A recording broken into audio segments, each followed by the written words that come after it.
How long would it really take to cross our galaxy? It sounds like a simple question, but the answer quickly reveals something uncomfortable about the scale of the universe. The Milky Way looks calm and familiar in the night sky, a soft band of light stretching above us. Yet that faint glow hides distances so large that even light itself needs 100,000 years to travel from one side to the other. To understand what crossing the galaxy means, we have to start with something familiar. Earth is small on cosmic scales, but it gives us a useful reference point.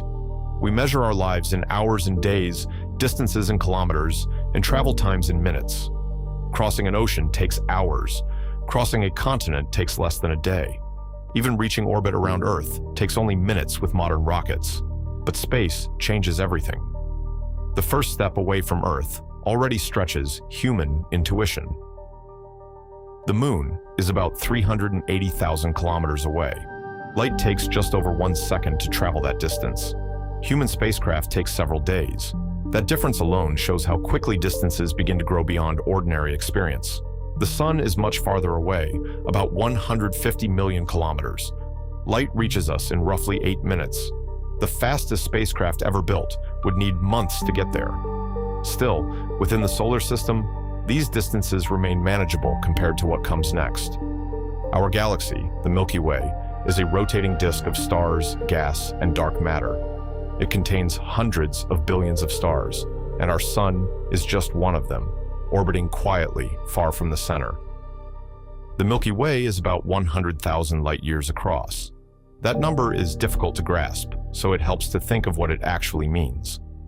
A light-year is the distance light travels in 1 year, moving at nearly 300,000 kilometers per second. Even at that speed, crossing the galaxy takes 100,000 years. That is the fastest possible speed allowed by physics. But humans do not travel at the speed of light. So let's begin with familiar speeds and scale upward. A passenger airplane flies at about 900 kilometers per hour.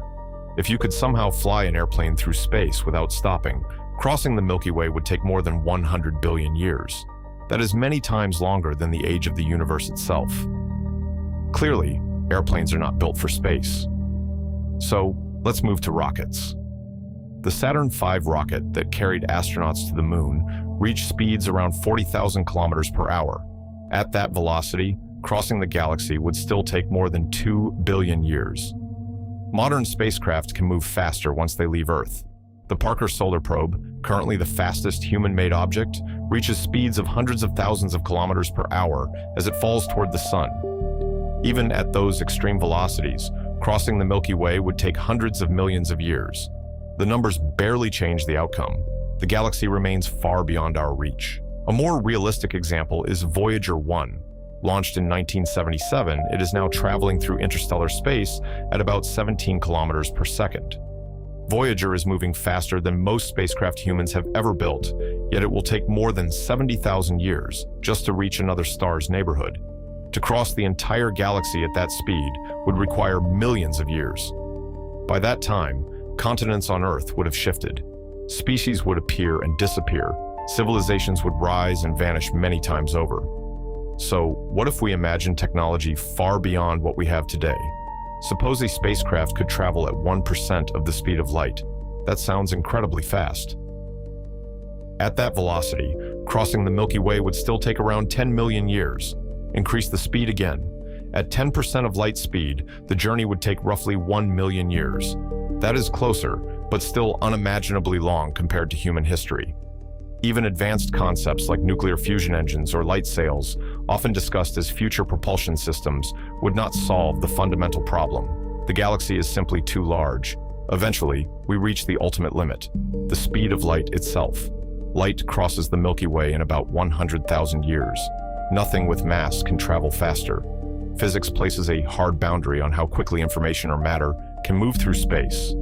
This means that even in the most optimistic scenario allowed by known physics, crossing the galaxy is not a journey measured in lifetimes. It is measured in eras. At this point, it becomes clear that the real obstacle is not technology alone. The real obstacle is emptiness. Space is mostly empty. Stars are separated by enormous distances. If our solar system were reduced to the size of a coin, the nearest star would still be hundreds of kilometers away. Traveling through the galaxy would mean crossing vast regions with nothing in them. No planets, no stations, no natural stopping points, just darkness and distance. This emptiness also changes how we think about movement. In movies, spacecraft jump between stars as if the galaxy were dense and crowded. In reality, most of a galactic journey would look almost identical for thousands of years.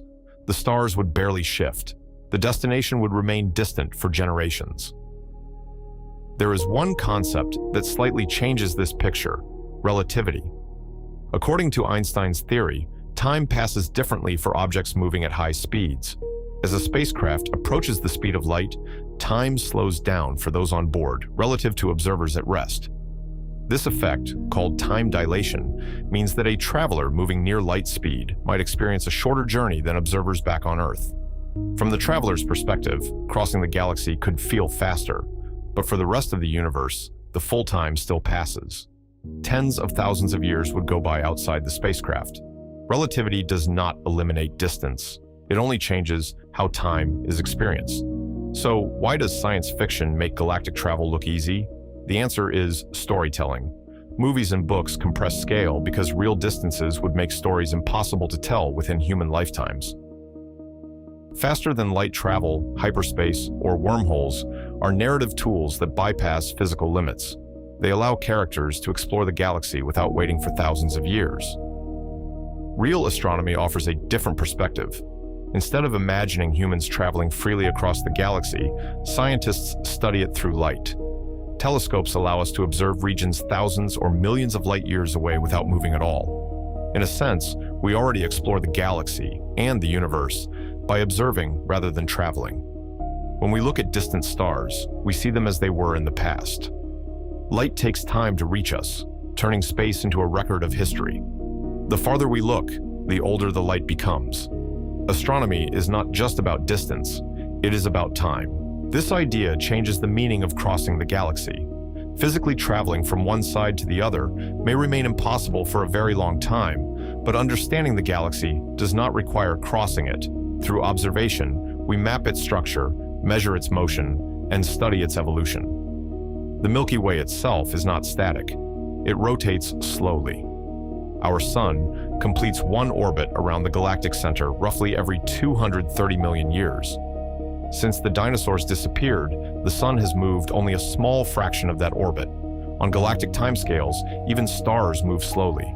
The galaxy also interacts with others. The Andromeda Galaxy, our nearest large neighbor, is moving toward us. In about 4 billion years, the two galaxies will begin to merge. Stars will shift into new orbits, and the structure of the Milky Way will change dramatically. Yet even during that collision, individual stars are unlikely to collide because the distances between them are so vast. Scale dominates everything. So, how long would it really take to cross the Milky Way? The honest answer depends on speed, but every realistic number is enormous. At human speeds, the journey takes longer than civilization has existed. At futuristic speeds, it still spans millions of years. Even light itself needs 100,000 years. The question reveals something deeper about our place in the universe. Humans evolved on a small world, within a small region of one galaxy among billions. Our sense of distance comes from walking, driving, and flying. The galaxy exists on a completely different scale, one that challenges intuition at every step. And yet, understanding this scale is one of the greatest achievements of science. Without leaving Earth, we have measured the size of the Milky Way, mapped its stars, and estimated how long light needs to cross it. We have learned that the galaxy is not a destination waiting to be crossed quickly, but a vast environment shaped by time and gravity. Perhaps one day technology will allow humanity to travel farther than we can imagine today. But even then, the galaxy will remain enormous. Crossing it will never be easy. Distance is built into the fabric of space itself. The night sky looks calm and close, but the truth is the opposite. Every point of light is separated by unimaginable emptiness. The Milky Way is not just large, it is a reminder that the universe operates on scales far beyond human experience. So the next time you look up and see that pale band of stars, remember what it represents. Not a path waiting to be crossed quickly, but a structure so vast that even light needs 100,000 years to make the journey. And that simple fact may be the clearest measure of how big our cosmic home really is.